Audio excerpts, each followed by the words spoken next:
Good morning student. Today I am going to teach you class 6 Hindi subject पाठ 2 शीर्षक का नाम है जीवनोपयोगी बातें, यानी कि हम अपने जीवन में क्या क्या उपयोगी बातें हैं उसको आज हम इस लेसन में सीखेंगे।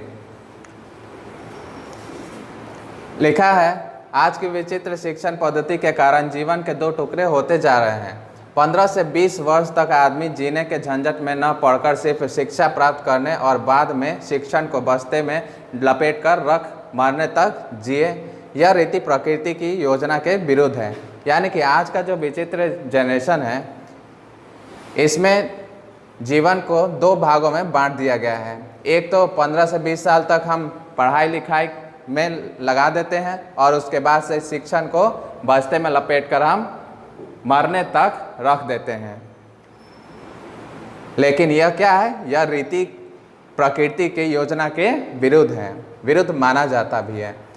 आज की शिक्षण पद्धति का यह ढंग है कि अमुक वर्ष के अंतिम दिन तक मनुष्य जीवन के विषय में पूर्ण रूप से गैर जिम्मेदार रहे तो भी कोई हर्ज नहीं। यही नहीं, उसे गैर जिम्मेदार रहना चाहिए और आदमी वर्ष का पहला दिन निकले कि सारी जिम्मेदारी उठा लेने के लिए तैयार हो जाना चाहिए। संपूर्ण गैर जिम्मेदारी से संपूर्ण जिम्मेदारी में कूदना तो एक हनुमान कूद ही हुई। ऐसी कूद की कोशिश में हाथ पैर टूट जाए तो क्या आश्चर्य। यानी कि कहने का मतलब यह है कि आज का जो शिक्षण पद्धति है यह ढंग है कि अमुक वर्ष के अंतिम तक जीवन में मनुष्य जो है वो अंतिम तक परिश्रम करते रहता है और गैर जिम्मेदार रहता है। उसका कोई हर्ज नहीं है इसमें। यदि नहीं है तो उसे गैर जिम्मेदार रहना चाहिए। वर्ष का पहला निकले कि सारे जिम्मेदारी उसे उठा लेना चाहिए। ऐसे संपूर्ण गैर जिम्मेदारी से भी संपूर्ण जिम्मेदारी में कूदना एक हनुमान जी को ही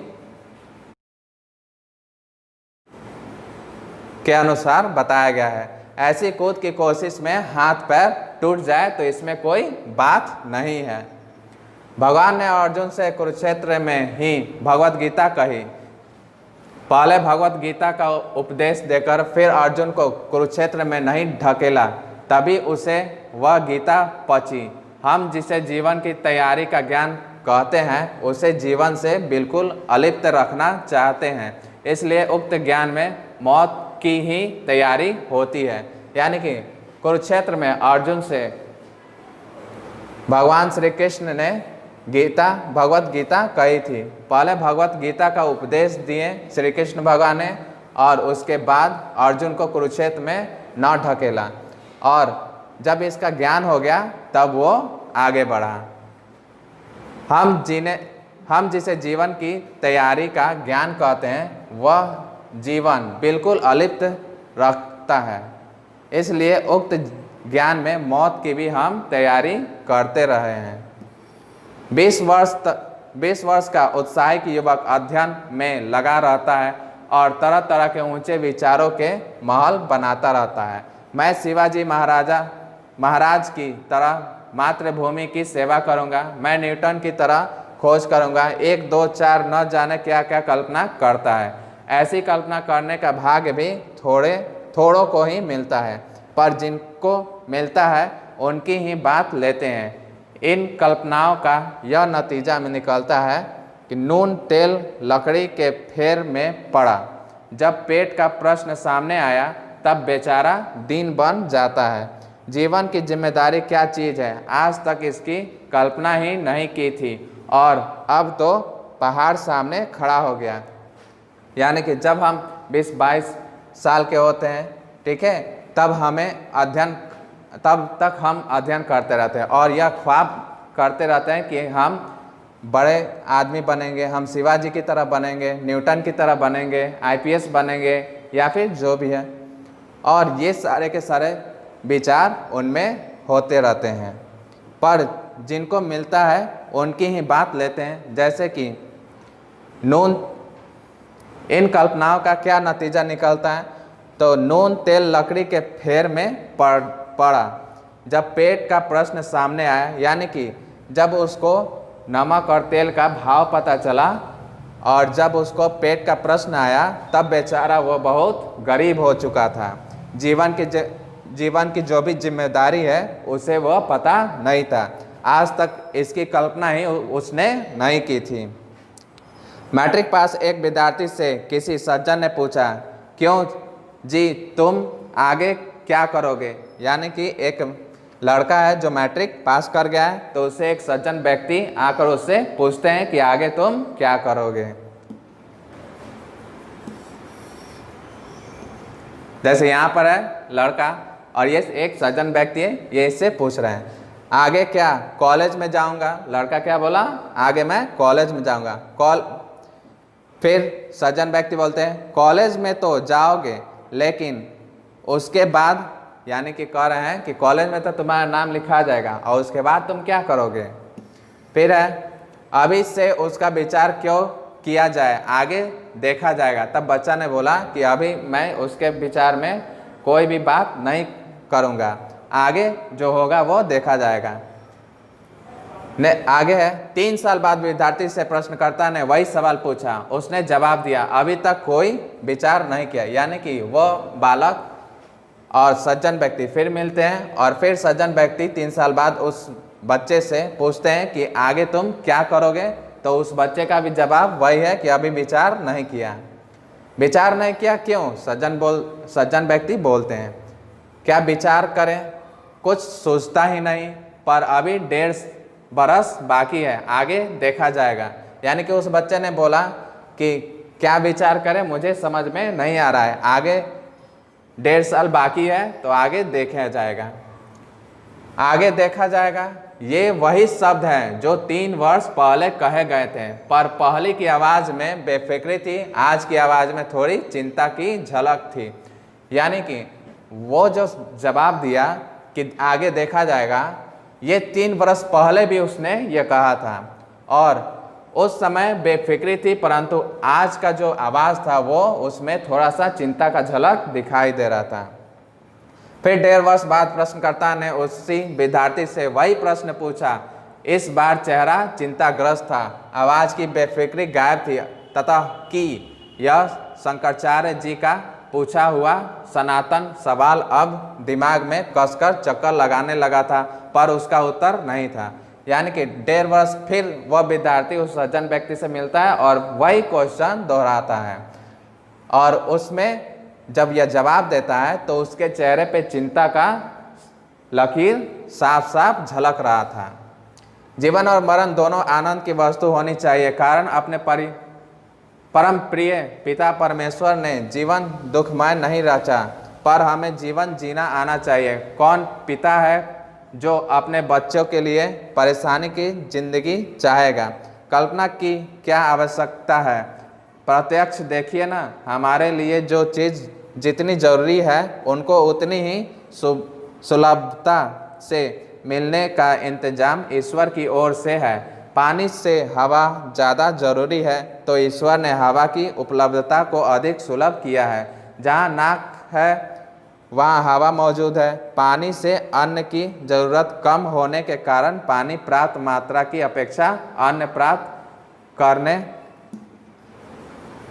में अधिक परिश्रम करना पड़ता है। ईश्वर की ऐसी परिपूर्ण योजना है, इसका विचार न करके हम निकम्मे जड़ जवाहरात जमा करने में जितने जड़ बन जाए उतनी तकलीफ हमें होगी, पर यह हमारी जड़ता का दोष है, ईश्वर का नहीं। पुश करिए ऊपर वाला छोटा वाला।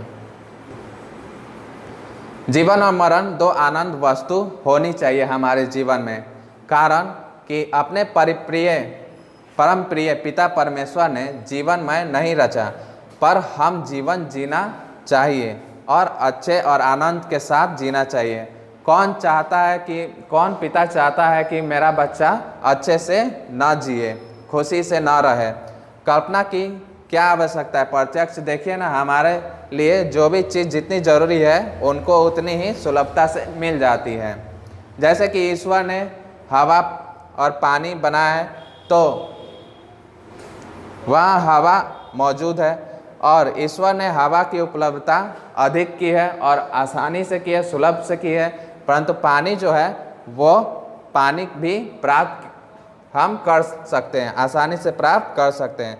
पानी से अन्न की भी ज़रूरत कम होने के कारण पानी प्राप्त करने की अपेक्षा अन्न प्राप्त करने में अधिक परिश्रम करना पड़ता है। और ईश्वर की ऐसी प्रेम पूर्व योजना है, इनका विचार न करके हम हीरे जवाहरात बनाने में और इकट्ठे करने में लग जाते हैं। यह हमारी जड़ता का दोष है, ईश्वर का नहीं है। अर्जुन ने सामने प्रत्यक्ष कर्तव्य करते हुए सवाल पैदा हुआ, उसका उत्तर देने के लिए भगवत गीता की रचना हुई। इसी का नाम शिक्षा है। बच्चों को जीवन जीने दो। जिस प्रकार व्यवहार में काम करने वाले आदमी को शिक्षण मिलता रहता है, वैसे ही छोटे बच्चे को भी मिला। भेद इतना ही होगा कि बच्चे के आसपास ज़रूरत के अनुसार मार्गदर्शन कराने वाले मनुष्य मौजूद हो। इसके लिए उदाहरण राम, लक्ष्मण और गुरु विश्वामित्र का लेना चाहिए। विश्वामित्र ने यज्ञ किया था, उसकी रक्षा के लिए उन्होंने दशरथ से पुत्रों की याचना की। उसी काम के लिए दशरथ ने पुत्रों को भेजा। उन पुत्रों में भी जिम्मेदारी की भावना थी कि हम यज्ञ रक्षक के काम के लिए जाते हैं। उसमें उन्हें विलक्षण शिक्षा मिली। शिक्षण कर्तव्य और कर्म का फल है। जो कोई कर्तव्य करता है उसे जाने अनजाने यह फल मिलता है। बच्चों को भी यह उसी तरह मिलना चाहिए और औरों को यह ठोकरें खा खा कर मिलता है। छोटे बच्चों में आज उतनी शक्ति नहीं आई है, इसलिए उनके आसपास ऐसा वातावरण बनना चाहिए कि वे बहुत ठोकरें न खाने पाए, वे धीरे धीरे स्वावलंबी बने। ऐसी अपेक्षा और योजना होनी चाहिए। यानी कि हमें अपना कर्तव्य से कभी भी मुख नहीं मोड़ना चाहिए। जो भी हमें कर्तव्य हो, काम में हो, उसे अवश्य करना चाहिए।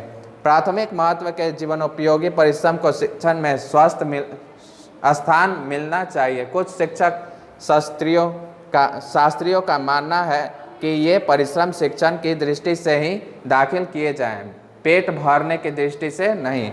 इस उपयोगी परिश्रम वाले यज्ञ से जीवन के दो खंड न होंगे। जीवन की जिम्मेदारी अचानक आ पड़ने से उत्पन्न होने वाली रुकावट पैदा न होगी। अनजाने शिक्षा मिलती रहेगी पर शिक्षण का मोह नहीं चिपकेगा और निष्काम कर्म की प्रवृत्ति विकसित होगी। यानी कि प्राथमिकता जो महत्व है उसको हमें अच्छे से लेना चाहिए ताकि हमारे जीवन में उसका अच्छे से उपयोग कर सकें। अगर हम अच्छे से शिक्षा दीक्षा अगर नहीं प्राप्त करें तो हम कभी भी आगे अच्छे पोस्ट पे या फिर अच्छे व्यवहार के कारण ही हम आगे बढ़ सकते हैं। और अनजाने शिक्षा मिलती रहेगी पर शिक्षण का मोह नहीं होनी चाहिए, इससे चिपकना नहीं चाहिए। ठीक है, इनको लिखने वाले हैं विनोबा पांडे। इसको पढ़िएगा और आंसर क्वेश्चन बनाइएगा। जो नहीं है मेरे व्हाट्सएप पे कांटेक्ट कर लीजिएगा। Thank you.